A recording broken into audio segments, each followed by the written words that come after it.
time for the Invisible Ships podcast, where we talk about everything from true crime to the truly weird. Ready for takeoff.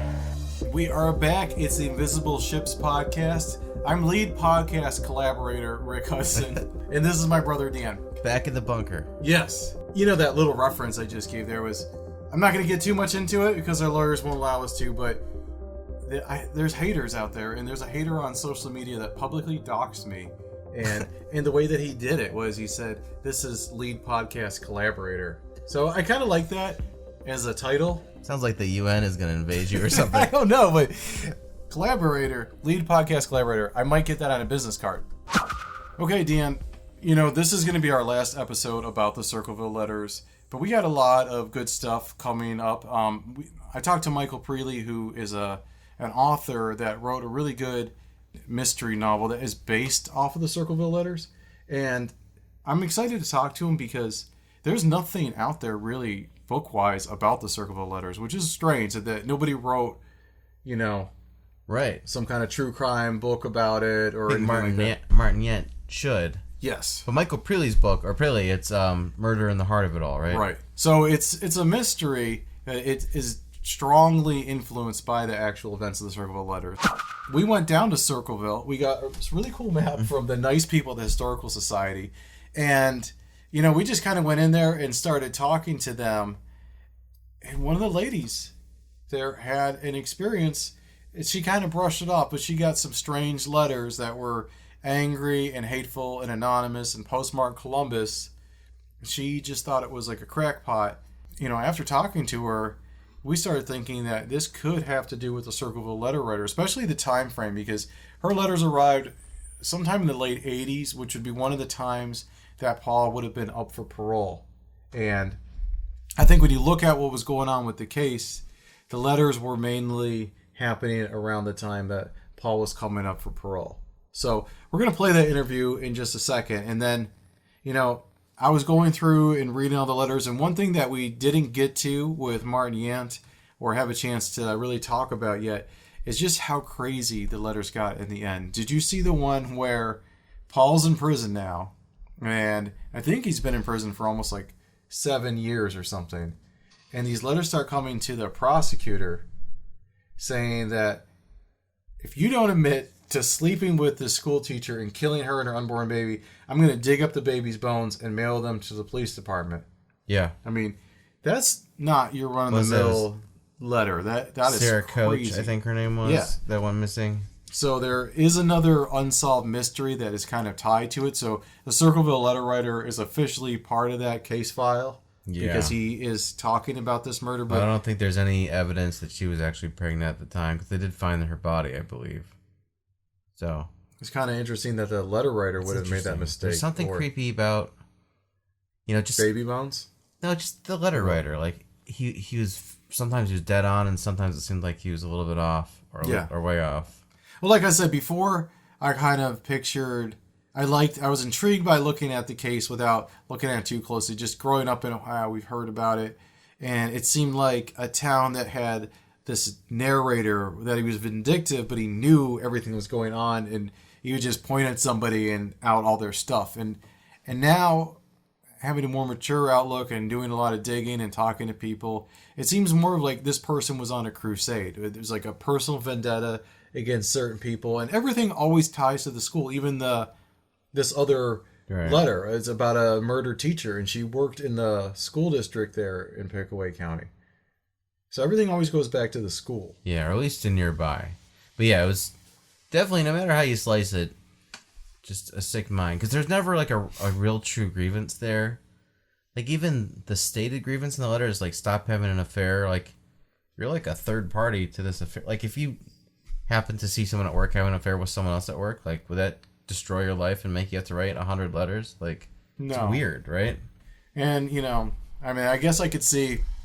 We've talked about David Longberry possibly. If he's like in love with her or whatever. Right. And, you know, David Longberry was a bus driver and mechanic, and it was around the garage, and he reportedly had hit on Mary or tried to get her to go out with him, and she turned him down. I mean, she was married, right?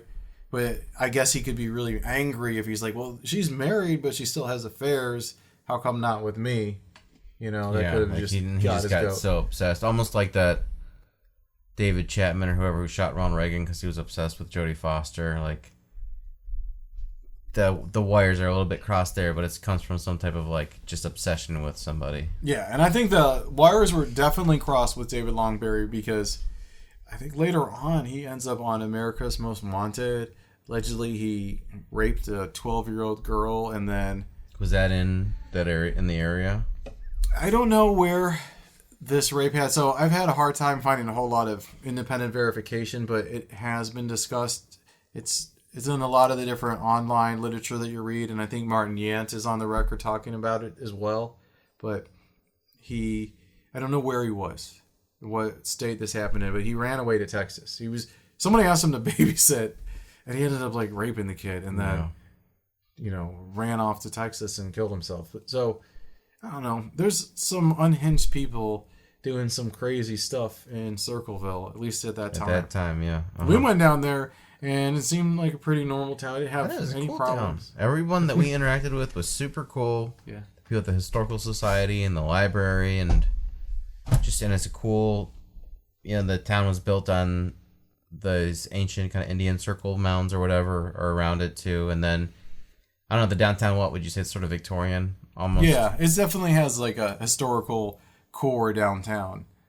And cool. I'm just intrigued by the whole Native American mysteries behind it. And then, we're not just true crime. We like to do truly weird. So I keep thinking, like, could this place be cursed? All this talk about the Native American history of the area and stuff, it reminds me of our visit to the Circleville Historical Society because they had a really good collection of Native American artifacts. When Rick and I were in Circleville, we stopped by the Historical Society and talked to some of the ladies there. Contains elements not of this earth. Oh, like a meteorite. Meteorite. A man found it in his backyard when he was digging a footer. So they said, where did it come from?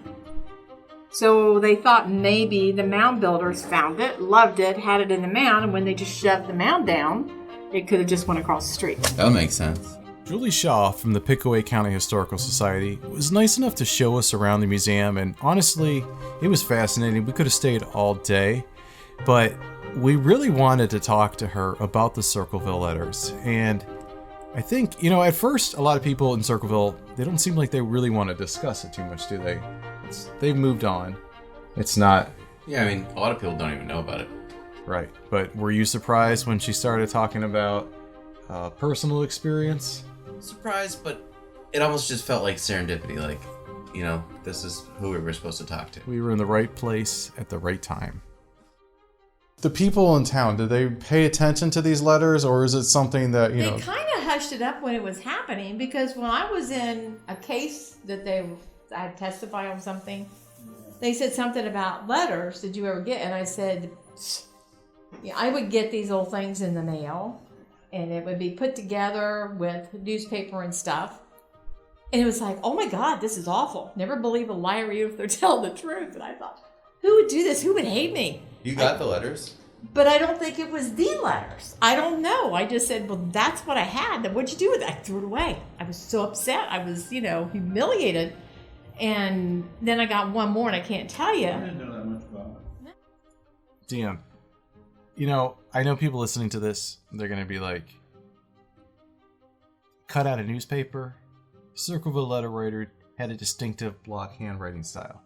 And first of all, we don't know. We know that there's been over 1,000 letters at least sent out. Only 39 were preserved because they were court exhibits in the Paul Freshour case. And that's not even, we can't say that. We only know 39 because they were preserved for the court case. Right.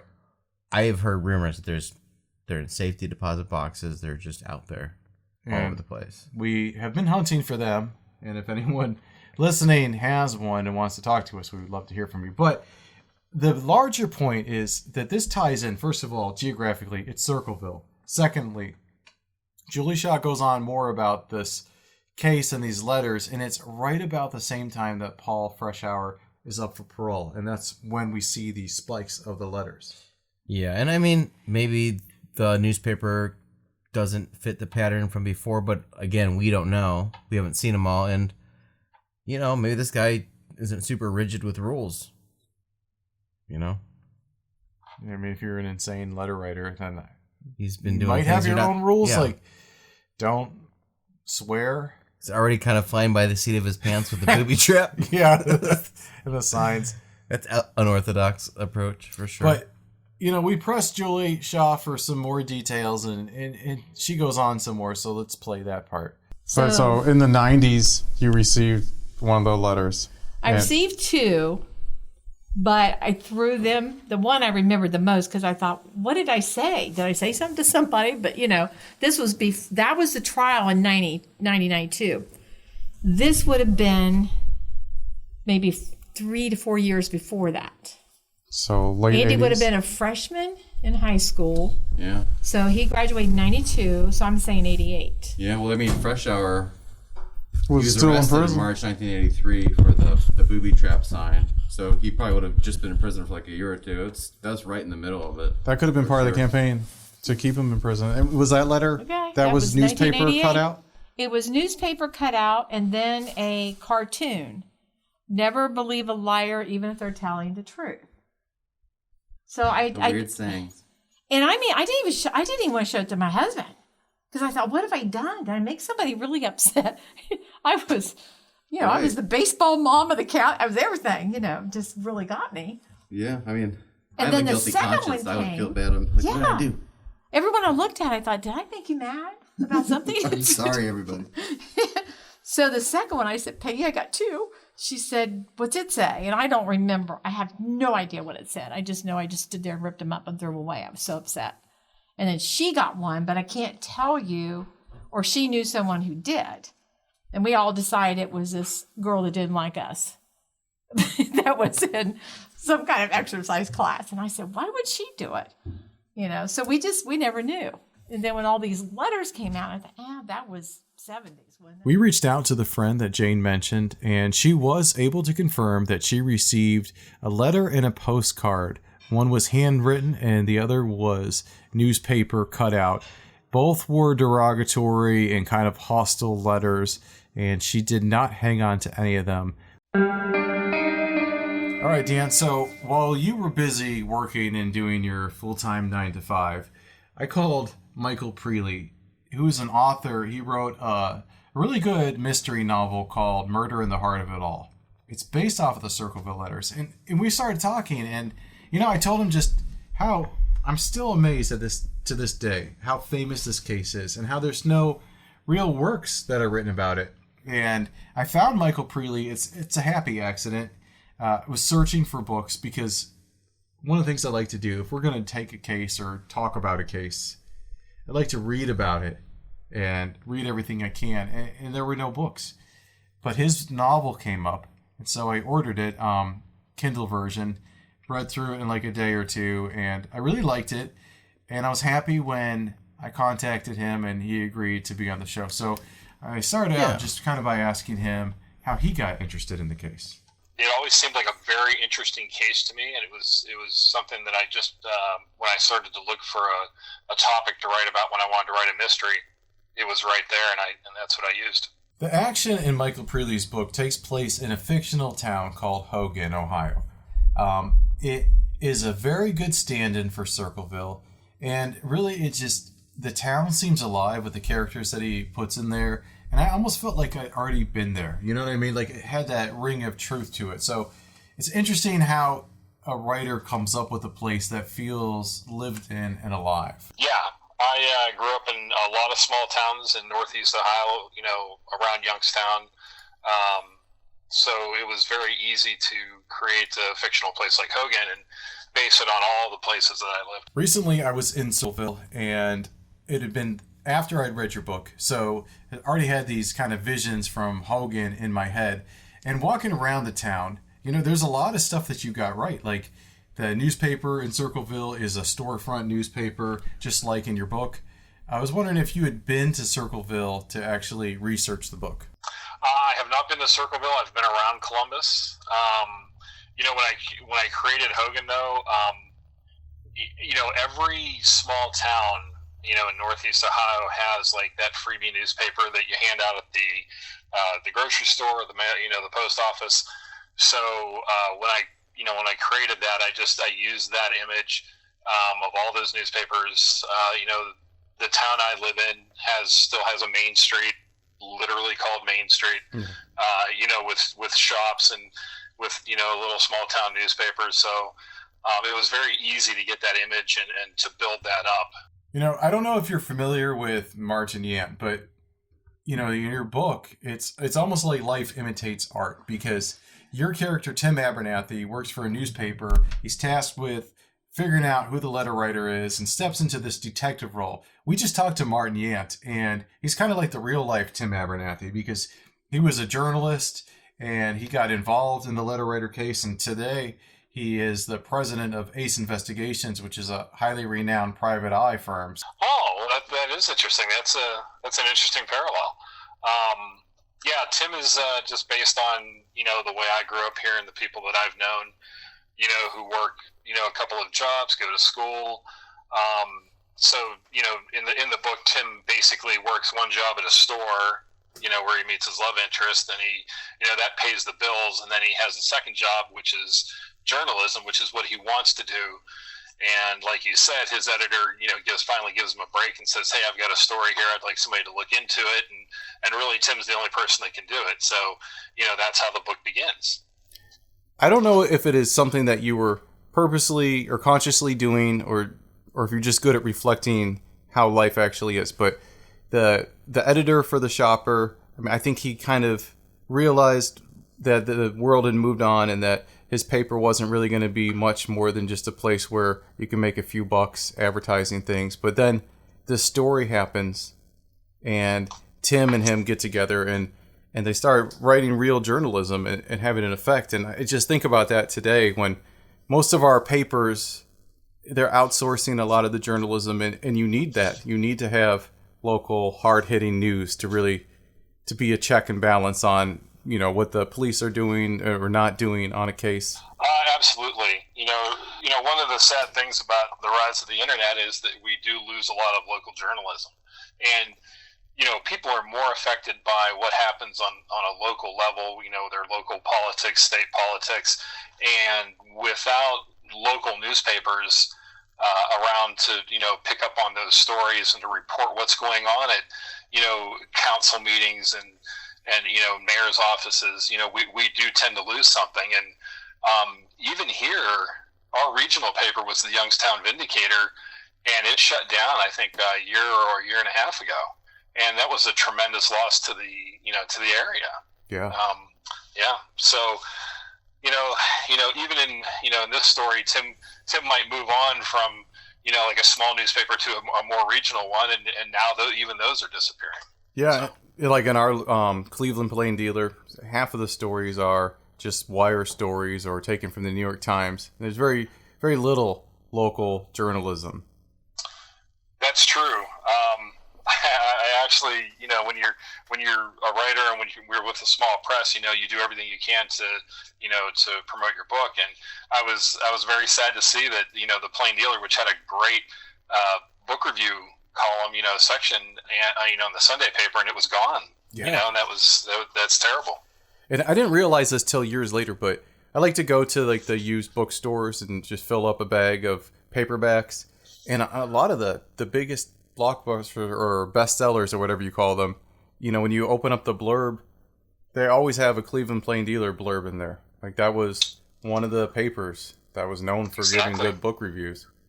Yeah. As far as big newspapers around here, I was successful, like the Akron Beacon Journal. They gave me a great review. They liked the book and gave me a write-up, and it was fantastic. And, I really wish there was more of that. That local journalism is something we're going to miss as time goes by. Yeah, we are. I noticed that you have a lot of reviews on, I think it's called Goodreads. Yeah. I don't know if you ever stop and read your reviews or not, but quite a few people on there have read your book, and almost everything I see is, they're praising you. It is a really interesting story, and I love a good mystery, and you did a great job just weaving it all together with the characters. I wish that the Circleville Letters, the actual case, could be wrapped up as nicely as your book did, but sometimes I think, this may be unsolvable. We may never really know everything that happened here.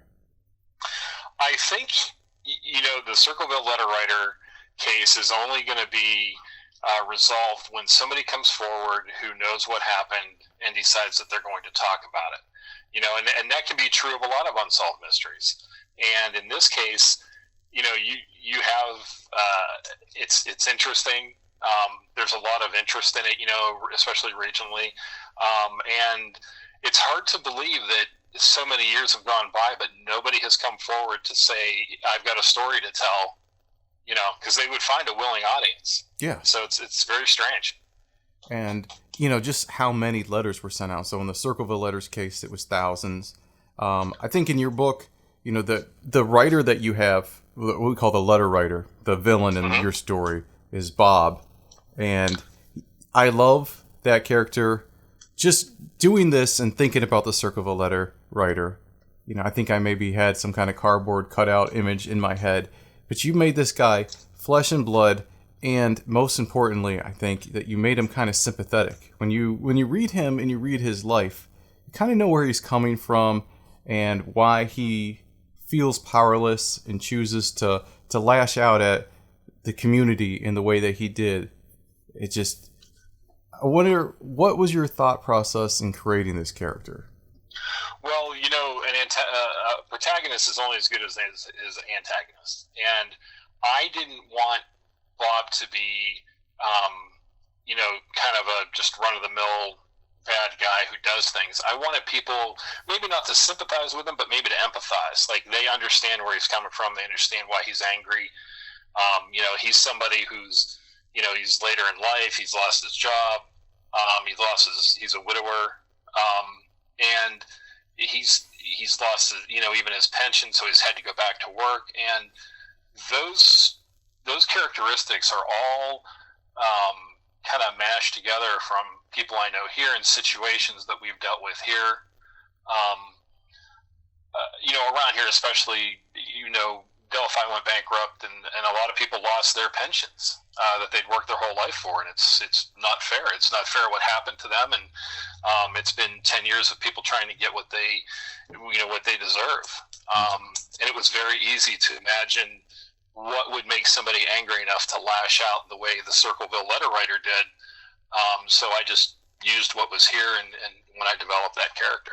So you have another book out that was actually nominated to be part of a festival? Lost Little Sister, that follows up with Murder in the Heart of It All, was selected for the Ohio Book Festival, which is actually located in Columbus. Oh. Congratulations, first of all. And so is this going to be something that people will be able to physically attend to, or is this going to be online? Normally it's a 2-day event that you would go to in person, but unfortunately, due to COVID restrictions, and it's taking place in April, it's going to be online. So we're going to do panels. So if anybody's interested, I'll be recording a panel this coming Saturday, actually, and then it'll be available on the Ohio Anna Library website for the festival. Do you have a link for the panel or anything that we could put out to if people had questions or anything about the book? I can send you a link for the book festival, and then once we have the panel done, I can go ahead and provide you a link for that too. Okay. I guess what I'm saying is, are you going to be taking questions just from people there, or are people just the random readers going to be able to go online and submit questions? I think it's going to be there's a moderator, and then there's 4 or 5 of us that all write mysteries. Oh, cool. Yeah, so they'll have that kind of discussion set up. That sounds like fun. Too bad you can't physically be there, because that would have to be fun, just hanging out with a bunch of other mystery writers. Oh, I know, that would be fantastic. But we'll get back to it. Maybe the year after. I'm sure after we get all this craziness behind us. It's got to be fun for you. You got to be looking forward to it. Getting together with a bunch of different mystery writers and just, whatever it is that you guys all get to talking about, which has got to be something kind of weird. Yeah, I think there's 100, 140 of us, something like that. So Ohio's got a good author scene. big brainer scene.